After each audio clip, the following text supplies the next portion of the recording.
Hello, everyone. Depending on your location in the world, good morning, afternoon, or evening. We're so excited that you've joined us for this half-an-hour session as a part of our virtual event, Unlock AM Live, today and tomorrow.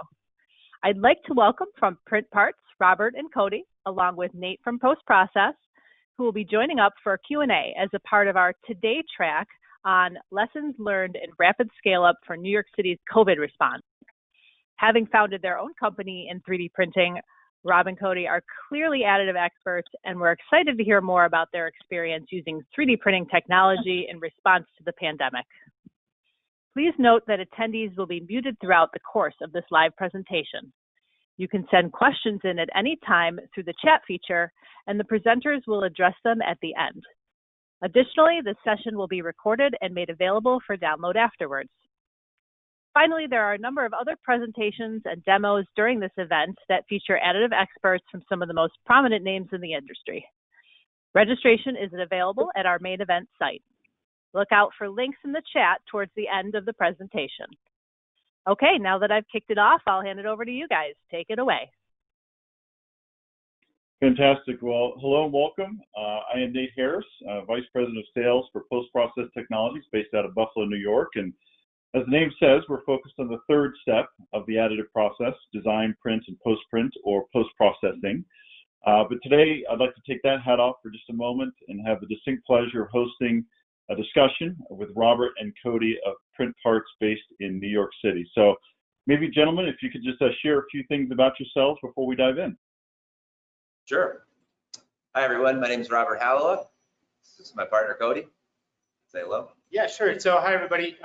Cody Burke, about 8 years experience in the additive industry, much of that time at Stratasys, and just came over to join Print Parts, coincidentally, right in late February when COVID hit New York City really hard. So that was kind of my first week on the job was in lockdown here in New York. The timing was not ideal.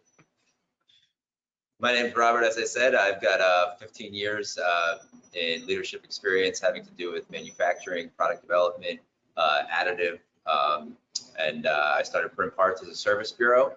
And yeah, we had some fun with COVID. And as Cody mentioned, and early on in the year, Cody came over. We pretty much been working together, and COVID was our first big task that we kind of tackled together as founders of the company. So it's exciting. Great.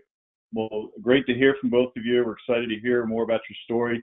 Love the backdrop, by the way. See some of the printers in the background there, making a difference, I'm sure, printing up some swabs. But maybe for the folks that are tuning in today, maybe some of your background in your company, the services that you provide, and maybe the main customer bases that you would typically serve. Yeah, sure. Yes, sure. So we were founded in 2016. Robert founded the company originally, and we're, as we said, we're based here in New York City. We're a service bureau, servicing, aerospace, hospitality, defense, government, some medical and industrial manufacturing primarily, and then we do, a mix of a little bit of prototyping, but predominantly production work. Gotcha. Now, we've got something that we may not have mentioned right off the beginning here, but we're going to have an opportunity to get some class participation. We actually have a polling opportunity, so we're going to go ahead and move to the question here. All right, and then if you are participating in this particular event today, you can hover over one of these 4 boxes here as an option, but as you can see there, how does your organization use 3D printing technologies? So select one of the 4. Either internally, you have an in-house equipment or in-house technology printer. Externally, maybe utilizing a service bureau or an outside resource to be able to print parts. Maybe a mix of both, depending on the application. And certainly, if you've not been participating in additive to this point, maybe none of the above. So go ahead and slide over one of those 4 boxes and check, and we'll see how the numbers rack up here in just a second. All right, it looks like the overwhelming majority are either utilizing an in-house equipment or a blend of both, and then a small percentage, none of the above. So great to see that a large portion of folks are taking advantage of additive manufacturing. Hey, any comments on that, Robert and Cody, based on your experience? No, I mean, it's great. We, as kind of champions of additive and 3D printing ourselves, you know, it's always great when you see a lot of other people kind of thinking along the same lines and also utilizing such great new technology. So that's awesome that you guys, most of you guys, looks like are in-house equipment. So that's pretty cool. Yeah, we actually had an interesting scenario in early you know, COVID, where we actually saw our business grow quite substantially, our normal parts business, because we typically do a lot of production work for folks who actually you know, may have equipment you know, in their office that they would use for prototyping and then switch to us for production. And interestingly, when everyone was locked down, we started to pick up all that prototyping business. So we actually saw early on in the sort of pandemic here in New York, you know, a spike in our overall business from that dynamic, which is, you know, was kind of an interesting you know, interesting sort of development for us. Yeah, fantastic. Well, good. So, all right, so let's get back on track here for just a second. I appreciate the feedback from everybody that's participating. So, you know, maybe shift gears a little bit. Tell us a little bit about what experience did you have with resin-based technologies like SLA and DLP, and what applications were you addressing at that time?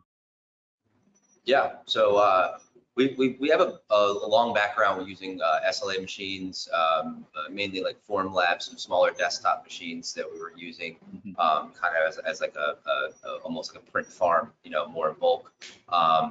So having a good background in resin materials, when we started to look at the swab business, we actually realized that it wasn't necessarily just about material or machine, it was really about throughput. So we looked towards bringing on some more industrial machines.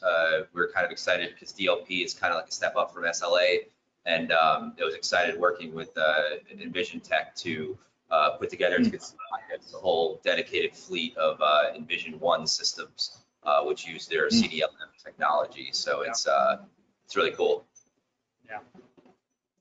Very cool. And that's obviously all the Envision Tech equipment you've got posted right behind you. Is that right?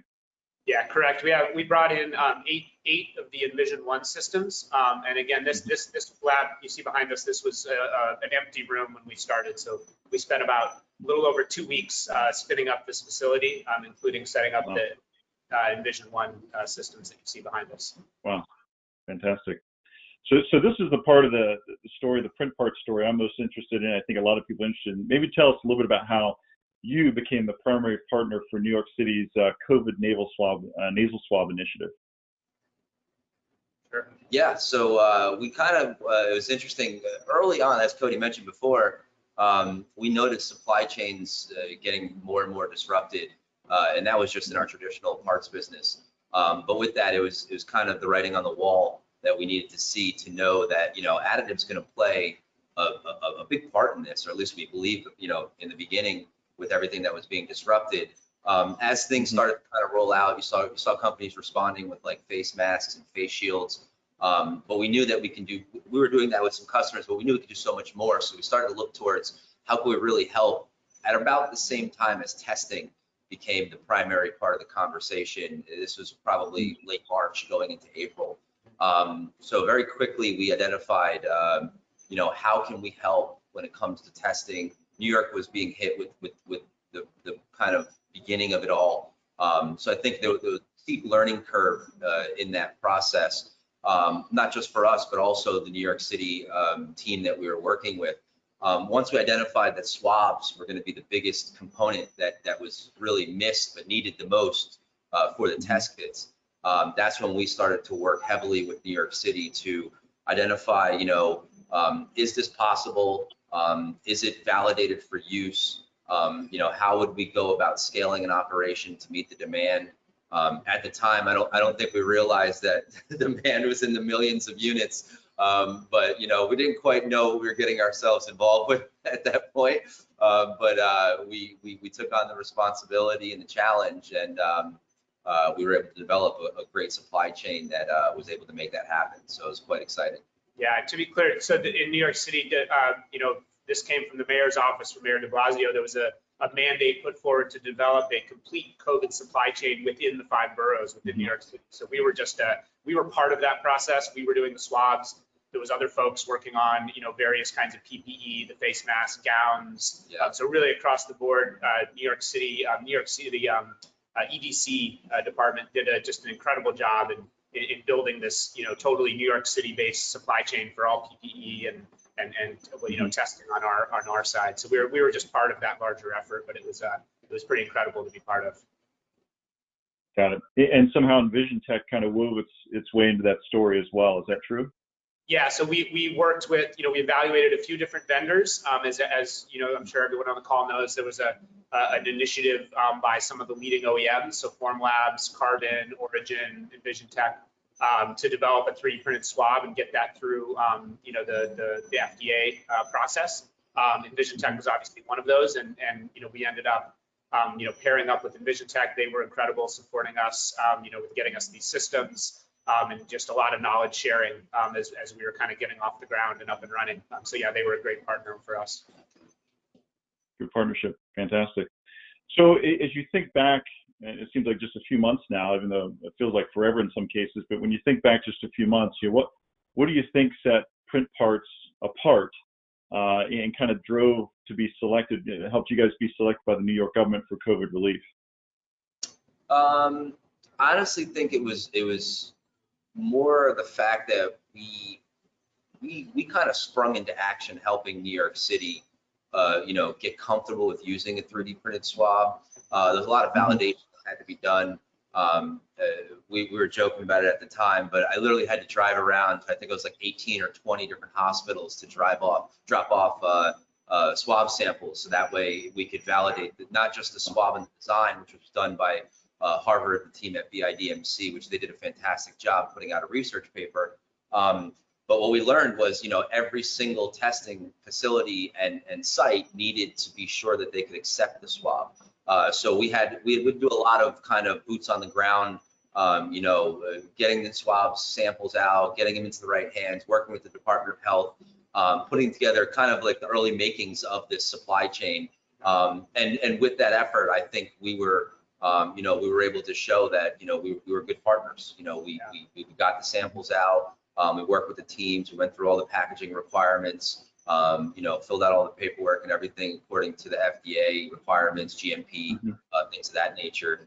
And I think our work kind of, spoke for itself. And in the end, New York City went with us as the prime contractor to help them specifically on the swab. So it was exciting. Yeah, I'd say it was a lot of relationship building, right? Yeah. It was working in a process of helping educate the city about, like Robert said, about 3D printed swabs in general, but then also setting up that supply chain with a sterilizer that the city was comfortable, logistics support the city was comfortable. We had to sort of earn that trust, with the city, and it worked out, right? And they've been a great partner, and I'd like to think we were a good partner to them. So it was a lot of relationship building. Interesting. Maybe share us a little bit about the steep curve of this production scale up. Maybe some of your main takeaways as well to this exercise. Yeah, I mean, so this is what we did, right? We set up this dedicated production lab in what was a completely empty space. So there was a lot of challenges, to say the least. And you have to remember the context of this. This is in the middle of Manhattan during peak pandemic for Manhattan, right? So everything was shut down. So just logistics were incredibly difficult. I mean, we put paper towels on this list because there was one Home Depot 2 blocks away that would sell out of paper towels every day, within being an hour of being open, right? So just simple things that you need to run a production facility were very hard to come by, actually. Things like rubber gloves, right? But it was challenging getting printers, right? It was IPA, obviously was a huge challenge because it was being used for sanitizing, things. So that was an issue. Just on the production, the actual, printing of the swabs, or that picture there, and you see these behind us. Printing the swabs is very, very easy. Post-processing them is very hard, and there's a lot of nuance to that. And we'll talk about that in a minute about how post-process helped us with that. But From everything from the cleaning of the swabs to get the excess resin off, to curing them, right, in a production capacity to get that throughput we needed. That was a challenge and took some ingenuity, to say the least, to get that done. And then obviously all the regulatory aspects of making a medical device, right? So we brought on some excellent FDA consultants that helped us, walk through that process and make sure we were meeting all the the ISO requirements, to be producing a medical device, right? So there was a steep learning curve, and fortunately we had some great partners to work with on that. But yeah, there was absolutely no shortage of issues. We had everything from hundreds and hundreds of dollars in parking tickets, from being driving around the city trying to deliver swabs to people and parking in bus lanes and things. So we just the challenges came at us pretty fast, but we adapted quickly and sort of worked our way Cody's not through joking when it comes to like things like IPA. I remember a couple of times he was actually laughed off the phone when we were trying to find bulk supply. Yeah. You call somebody and say, "Hey, can I get some IPA?" And the guy starts literally laughing at you. Yeah, that was didn't true. go so well. The other thing I think that this is anyone going into production has to think about this. I mean, the demand vastly outstripped the capacity of our own fleet here that we built, even though it's a decent fleet. We could put out a lot of swabs, right? So we also worked to build a network of overflow partners, other companies, other service bureaus, dental labs, people who could produce the same swabs that we were producing, same printer, same material, FDA registered, GMP compliant. Right, so we had to build a whole sort of supply chain just to meet the demand for New York City because it spiked so quickly. Yeah. So there was a lot of challenges, getting the operation off the ground. Very steep learning curve. It's interesting as you share that because it reminds me of a number of books I've read or interviews I've seen of people that have built successful businesses, and one of the things you often hear is them say, if I ever would have known how many challenges there were going to be in the beginning, I may never have started. So thank God I kind of moved in with some blind faith and some ignorance and just plowed forward. So thankfully they did, and certainly thankfully you guys have too, have done as well, obviously making a big difference. So what's some key takeaways then?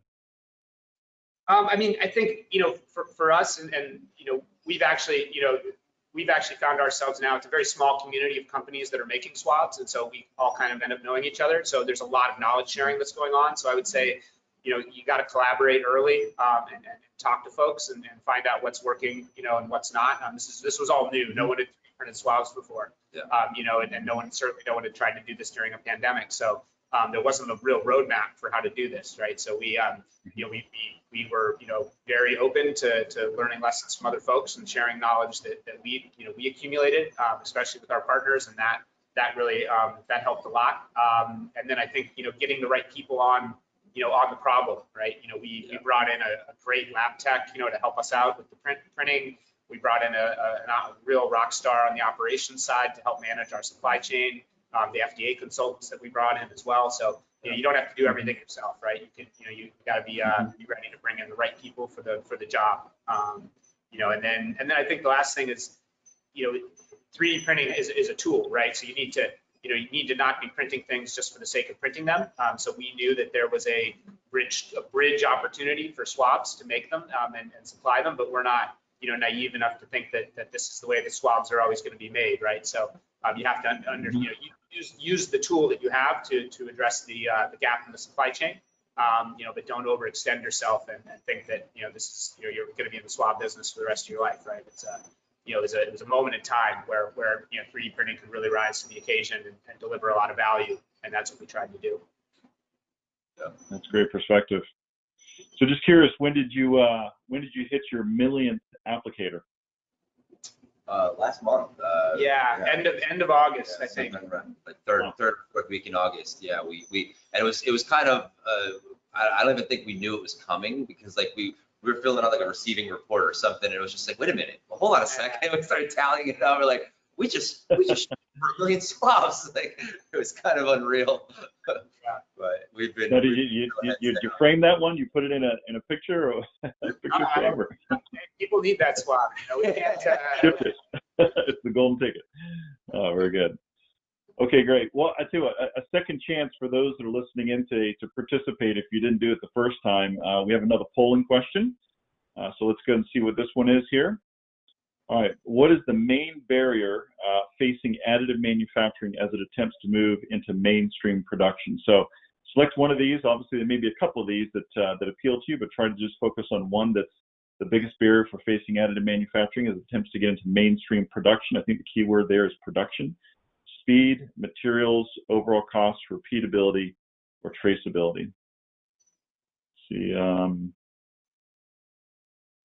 take a look at the results as people get a chance to respond. Oh, we're going to split here. So speed or throughput, it looks like, appears to be pretty high on the list. Nothing on the material side. Overall cost, obviously the cost of getting into sort of production volumes and a fair share there of repeatability and traceability as well. That's interesting. Does that align, Robert and Cody, with what you might have thought or what you might have experienced? Just curious. Yeah, I mean, I'd agree with those results pretty much across the board. I think it's fascinating that everybody agrees that materials, it looks like we're kind of there as far as production grade materials, industrial grade materials. So that's good to see. Yeah, that's good to see. Yeah, I think the only comment I have is, certainly the overall cost. That's something we learned, is, in this situation we were in with the swabs, there literally wasn't any swabs and there was a huge demand, right? So the, the 3D printed swab feels very expensive to someone who's used to an injection molded swab, right? That's one of those things I was talking about. 3D printing is serving a really nice stopgap solution, but over time, that high overall cost of the swab, just the unit economics, is going to necessitate a move, to injection molding and other methods, right? But again, there's that window of time, in a situation like this where there's a gap in the supply chain where, people are willing to stomach that cost because that's, just the only way to do it. But it's not sustainable at those higher costs. So it's when you get into the higher volumes, so that makes a lot of sense. Got it. No, great feedback. Okay. Well, back to our original program here. So next question, what influenced you to implement the post-process automated resin removal solution? Yeah, so that's a great question. We looked very early on, like we said before, facing, in the beginning of this, New York was asking us to produce, hundreds of thousands of swabs a week.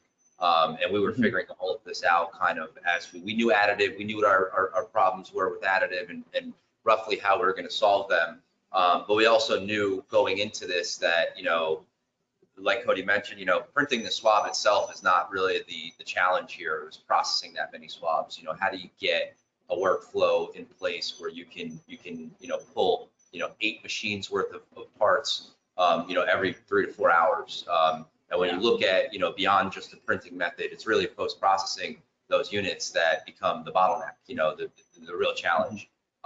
So, Cody actually started talking with your team and, we started to realize, by going with an automated solution on the wash side and ultimately, even beyond that with curing, that's going to be the only way, that's the only way that we can meet the demand. That's the only way we're going to be able to, really challenge ourselves to put together a workflow that's as close to automation as possible without bringing in full-on robotics, which, you just didn't have the time for. So, we started talking with you guys. We started to realize, this can really be, a great opportunity to free up a large chunk of human time and effort, because that's, like I said, post-process and curing are going to be the 2 biggest elements of this thing that require human intervention. So, you got to be delicate, it's time consuming. So just to have some sort of process in place that allows us to, exponentially produce more with each of those outputs, allows us to process the swabs and get through the finishing process quicker. So that was a big element for us. And then also, as we started talking about the demi unit, we wanted to invest in a system that was going to kind of be the right system for not just swabs, but for the parts business going forward. So it wanted something that had, programmable settings, a big enough build, a tank that can take a bigger build, more parts, the right kind of throughput that allows us to wash as many parts as we can print. Keep in mind, layered in the swab business, but we had an existing SLA business, so we wanted to use it for both. Thinking about, you know, how the chemistry works, how your detergents break down the resin faster than others, or even IPA. These are all elements that we looked at for, you know, a good, I'd say, week or two. We put together all these different models, and the only solution that seemed to get us where we needed to with demand was with post-process, and you know, it kind of made the decision real easy on us. Well, that's encouraging. I appreciate you sharing that. And I think I remember you mentioning something too, because there's the hardware, the software component, obviously, and then the chemistry. And you're having some challenges. I think you mentioned a little bit earlier in the interview about the shortage of IPA. So the ability to have an alternative detergent chemistry to be able to take on that challenge was helpful as well. Yeah, correct. Yeah, the IPA problem was very, very real at that time. And so, yeah, just the idea, the option of having a different method of doing it was, you know, obviously appealing to us, you know, and just the amount of IPA we would have gone through versus, forget the shortage for a minute, even just the volumes of IPA we would have had to have been brying in versus the detergent, you know, how long it lasts. That's where Cody was laughed at once we told him how much we needed to buy on our card. They're like, wait, what? Yeah, it's not going to happen, guys. So just curious, the Demi is, how many printers is it supporting so far? Just that's something I'm not, you said you're up to how many? So yeah, so just to walk you through some of the numbers on that. So we have eight printers here. They do about 400 swabs every 4 hours, each of them, right? So that's the amount that we have coming off the printers when we're running at full capacity. So we would, you want to do about 4 batches at a time. So it's about, 1,600 swabs, right, at a time. You know, we dialed it into about a 90-second. It took about 90 seconds in the Demi. That was how, I mean, again, swabs are very small. So it was easy to knock the resin off, but it only took about 90 seconds with the ultrasonics and the combination of the detergent and the ultrasonics. And that would have been, about 12 minutes in IPA, for comparison. So from a speed perspective, it was a huge benefit. Wow. Okay. So when you talk about getting to production level, that was key to be able to dial it into that exact sort of number and process. Yeah, I crunched, I did the back of the napkin math, and it was, on a typical day when we were at peak production, it was about 8,000 swabs would pass through the Demi in a day. And that's about an hour and a half of Demi time versus 4 hours is what it would have taken to do the same equivalent amount in IPA. Yeah, so it's some time savings. Yeah. So beyond COVID applicators, how has the post-process solution expanded what you are offering to your customers now? You talked about your business evolving beyond COVID at some point. I'm just kind of curious how that looks. Yeah, it's interesting because although we pivoted and did a big production around swabs and COVID, we pretty much stayed running with other parts.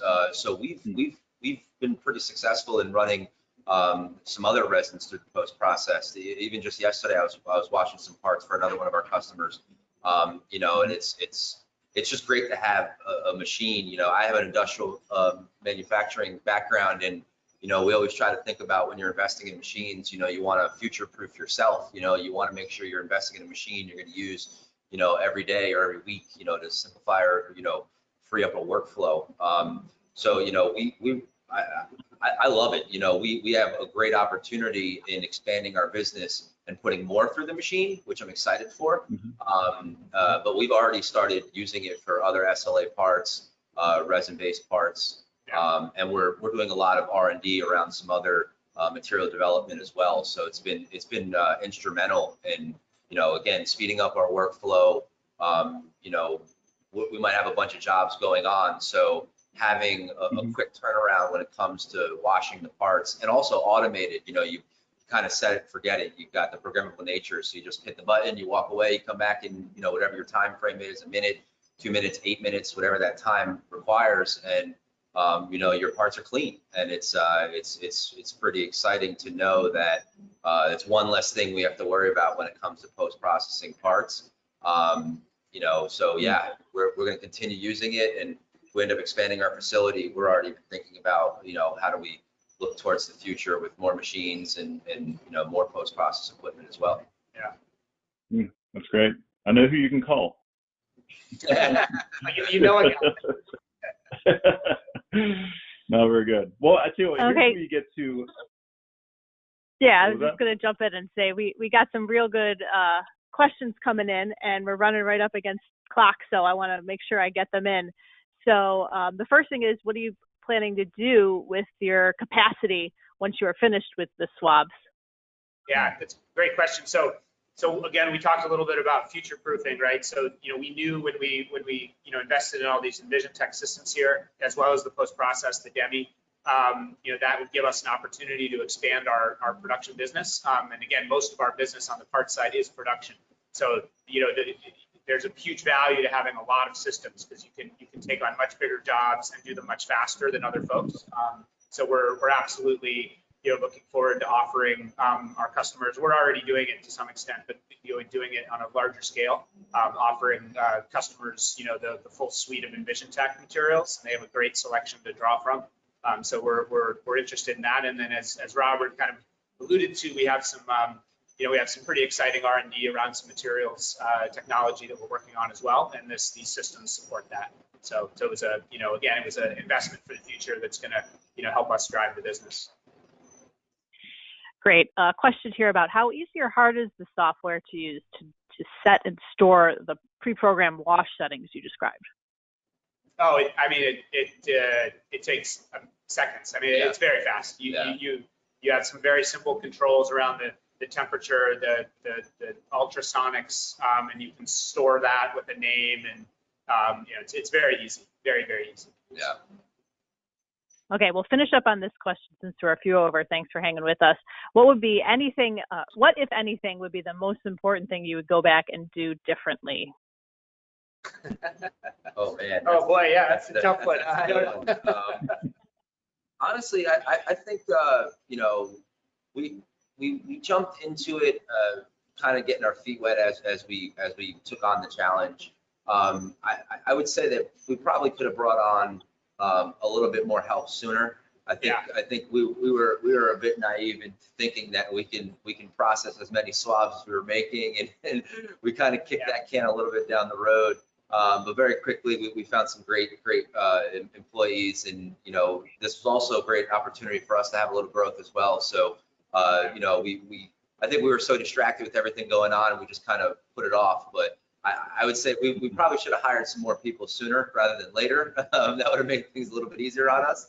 But yeah, I mean, it was a great learning curve in every respect, I think. Yeah. So it's I think that was same general point is, I think, bringing on, we did bring on some great help and some great consultants, and leverage those kind of the knowledge sharing that was going on in the industry. But obviously, we could have done that even sooner, and maybe ease the early pain and suffering a little bit, with the late nights and whatnot. But overall, I think you learn as you go, right? So now I think if we move on to tackle any kind of challenges we face as a business moving forward, we'll have we learned those lessons, right? So in the end, I don't know if I would change too much, because sometimes you have to learn the hard way to make that growth as a business. But it's been an amazing experience, and happy to really glad we got this opportunity to share this with you guys. So thank you. Yeah, no, we're so happy we got to partner and tell your story here. It's really inspiring. And so thank you for your time, Robert and Cody and Nate. And you'll see some links in the chat. Please reach out to PostProcess or Print Parts with any questions at all. Thanks to everyone attending Unlock AM Live today and tomorrow. And we hope to see you at another event this week. Everybody, have a great day. Great. Thanks, guys. Bye. See you. Best of success.